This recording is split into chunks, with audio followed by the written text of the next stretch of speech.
Helen Skelton has competed in Strictly during a very difficult time in her private life, and although her confidence is growing week by week, her body language is still showing signs of some raw emotions behind the overkill smiles. On It Takes Two, Helen finally started to open up about her recent problems, and the more positive nonverbal signals she used as she spoke suggested that she's fighting to take control of her life back right now.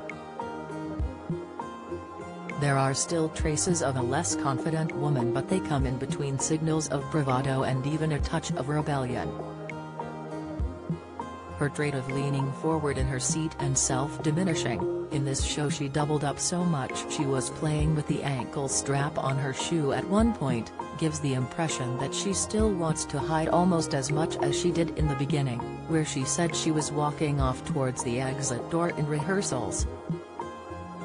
Her smile is back after the tearful outburst on her VT last weekend, where she had to stop talking and hide her face as the crying started, but it is often a lightning smile that seems to appear as a gesture of politeness and because she is called on to smile in her job, and it dropped away quickly more than once as she was listening to the others talking in It Takes Two. In contrast to that though, Helen seems much stronger and able to face her problems and talk about them. Earlier in the series she was shooting Gorka stares of disapproval as he spoke about her lack of confidence, but now she seems to have come partly to grips with her emotions and even adopted a new air of honesty. When Jeanette asked if she enjoyed the samba, Helen made an obvious call in her head to skip the usual cliché of "I loved it" and explain how she had found it difficult. She even threw in some signs of healthy rebellion and fight back, as though some anger might be bubbling up inside, when she said, "I'm not here to be the world's best samba dancer." Jeanette seemed prepped to ask the difficult question that Helen has avoided so far, telling Helen it had been an emotional few months in her life.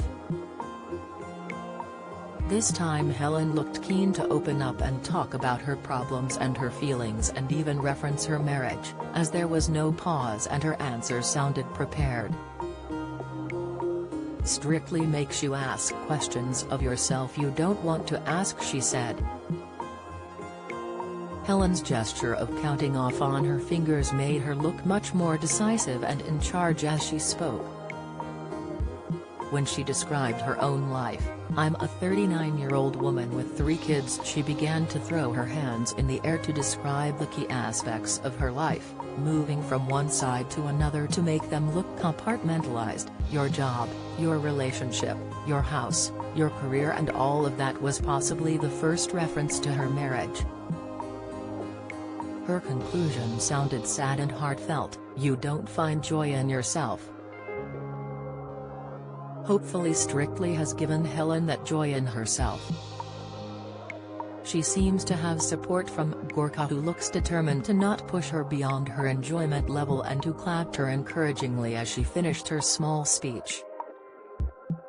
Read more Strictly Come Dancing 2022. Hamza's heartbreaking comment: star reveals live routine mistake. Tyler responds to judges dig. Odi Mabuse returns as choreographer.